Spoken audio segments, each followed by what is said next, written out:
Edmundo Jacobo Molina, buen inicio de Semana Santa. ¿Cómo estás? Bienvenido.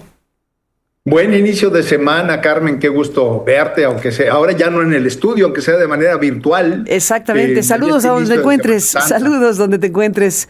Edmundo Jacobo, estaba viendo, leí tu artículo en El Financiero sobre por qué insistir en una propuesta perdedora y tienes hipótesis al respecto. Cuéntanos de esto. ¿En qué estás pensando? ¿Simulación o derrota?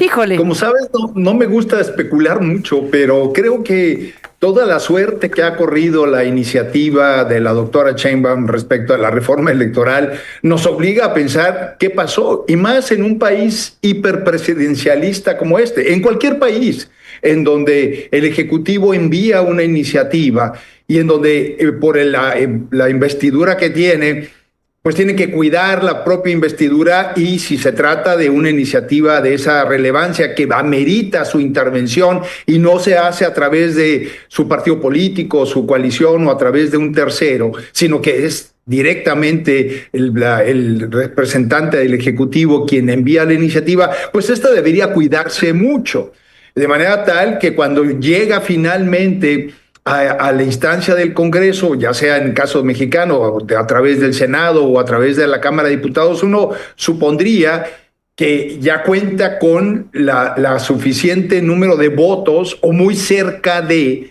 para que esta iniciativa proceda. Sin embargo, el caso de la reforma electoral creo que amerita una reflexión cuidadosa, porque es una cuestión que viene por lo menos de 4 años atrás. Recordemos la primera vez que se habló al respecto, lo hizo López Obrador en su famoso Plan A, en donde tenía una reforma político-electoral de gran calado, pero sobre ejes fundamentales que la doctora Sheinbaum en su primera intentona reiteró, que era reducir el presupuesto a los partidos políticos, que era la cuestión que tenía que ver con la reducción de la representación proporcional, o por lo menos modificar la vía por la cual llegar a curules en el Senado o en la Cámara de Diputados por la vía de representación proporcional, que tenía que ver con restringir las actividades de los organismos electorales, en un extremo desapareciendo lo que conocemos como OPLES, es decir, los institutos electorales en los estados, para concentrar toda la organización en el Instituto Nacional Electoral, etcétera, etcétera, etcétera. Lo que llama la atención en este caso es que, a sabiendas, porque se hizo público que la iniciativa presidencial, en este caso ya de la doctora Sheinbaum, no tenía la mayoría requerida, la mayoría calificada para hacer una reforma constitucional, es decir, el 66% de la primera iniciativa se mandó a la Cámara de Diputados y después al Senado, a pesar de que se sabía públicamente, insisto, que no se contaba con esa mayoría calificada, la presidenta reiteró el envío. En el primer caso, insisto, a la Cámara de Diputados, y con el resultado de que obviamente no procedió su aprobación.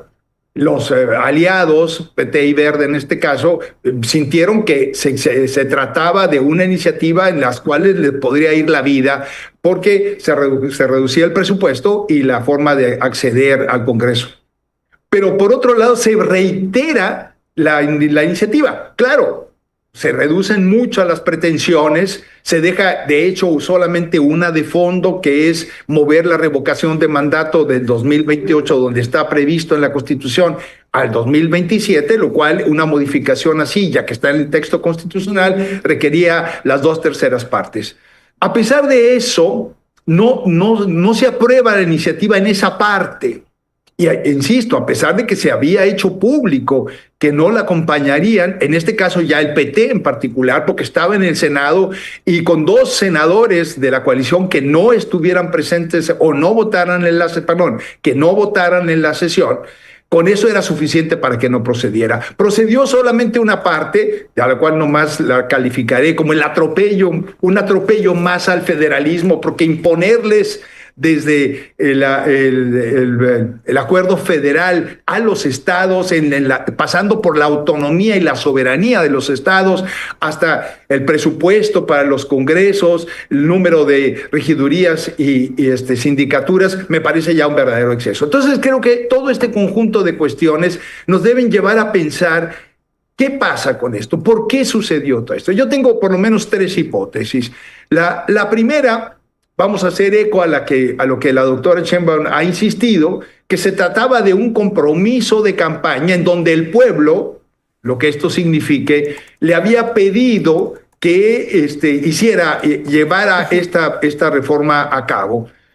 Vamos, seguramente fue uno de los tantos compromisos que hizo. Yo no sé qué parte del pueblo le había pedido una cuestión de esta naturaleza.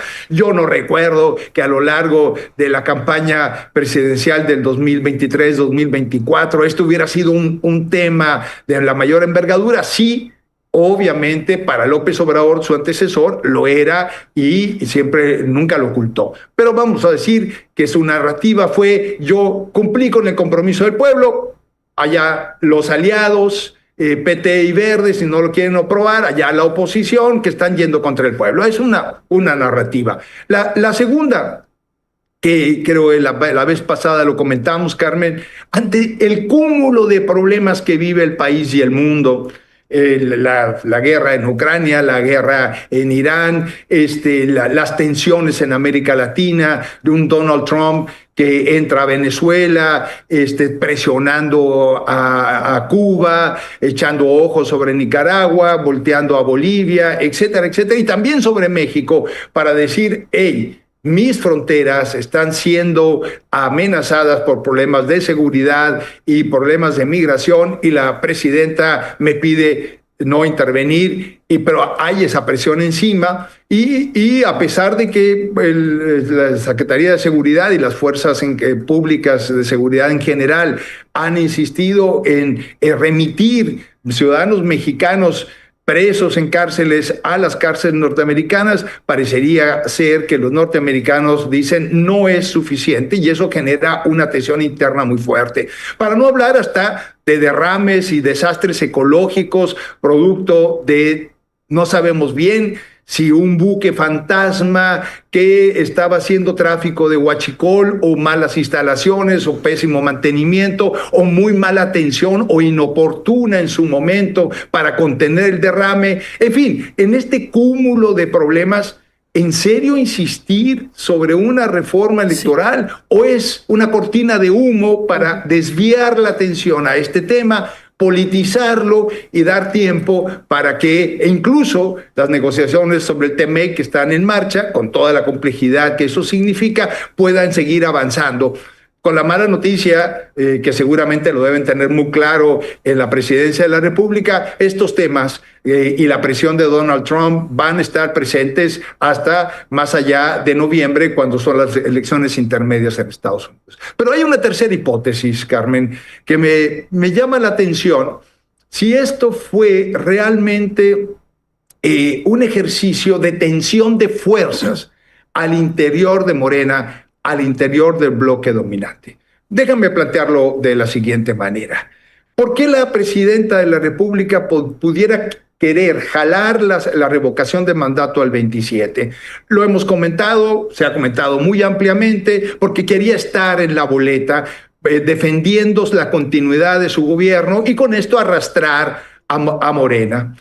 Pero ¿a quién le convenía que esto no fuera así, se quedara al 28? Más allá de lo que creo que a todos las mexicanas y mexicanos demócratas nos debe llamar la atención, es decir, cuidemos el proceso electoral. Una excesiva injerencia, o dejémoslo sin excesiva, una injerencia de quien tiene el poder ejecutivo en un país tan presidencialista como el nuestro, obviamente va a incidir para romper la equidad de la contienda. Pero dejemos por el momento eso, que creo que es un valor democrático, y que en una oportunidad esto debería revisarse con todo cuidado, como ya lo hemos comentado contigo en varias ocasiones.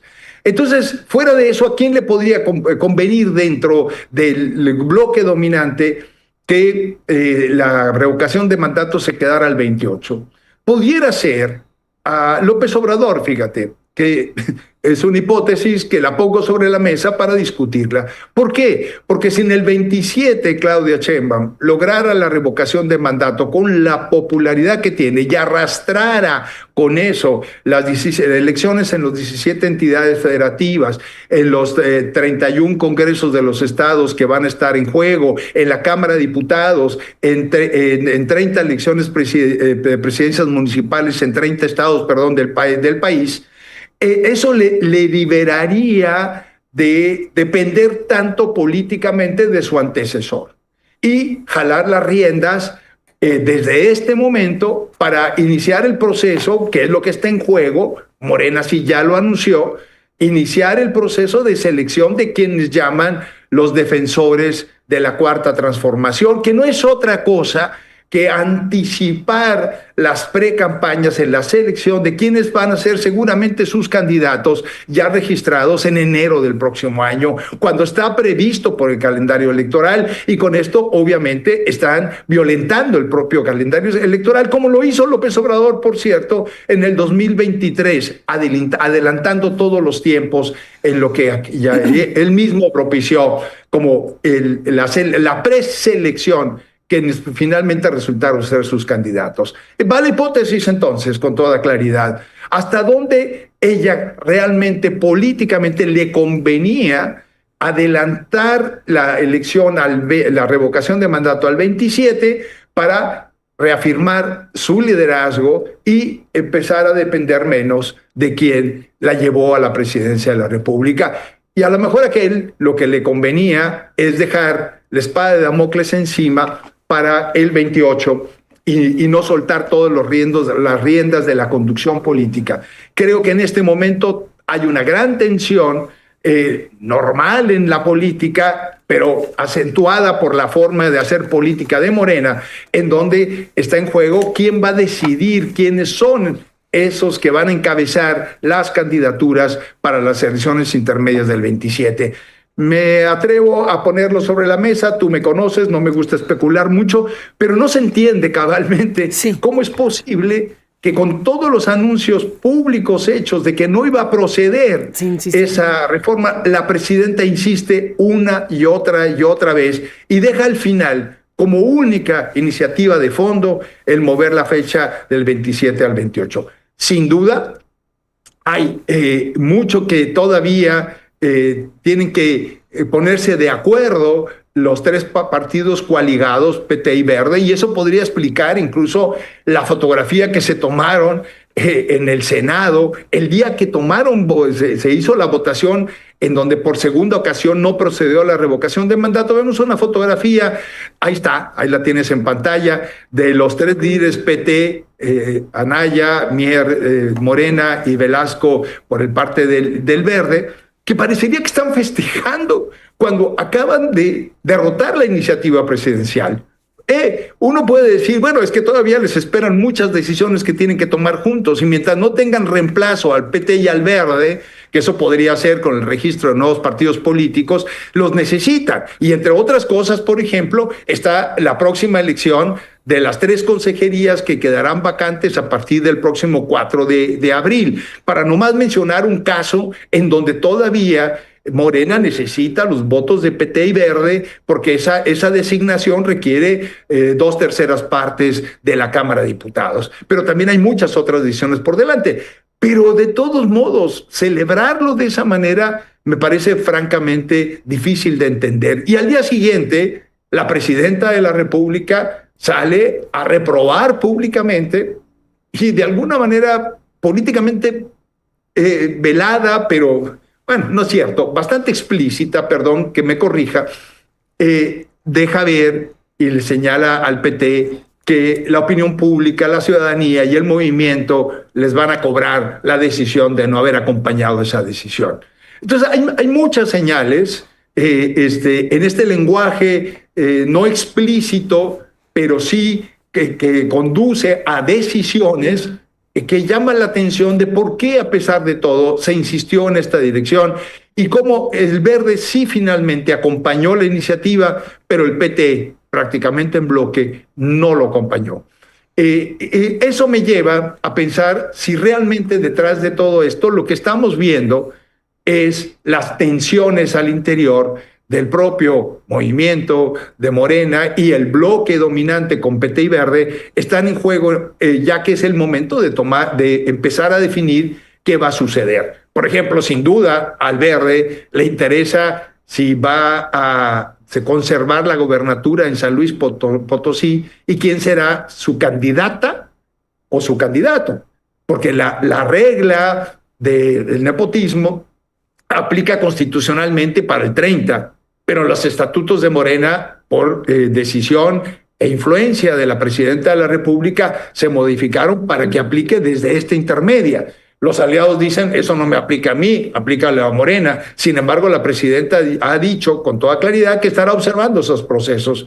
¿Qué pasará en otros estados de la República en donde podría haber interés del propio Verde o del propio PT para ir con sus propios candidatos, ya sea como partido o bien en una coalición en donde ellos siglaran, es decir, llevaran la batuta para propuesta de candidaturas? Eso está en juego no solamente para las gobernaturas, insisto, para diputados locales, federales, etcétera.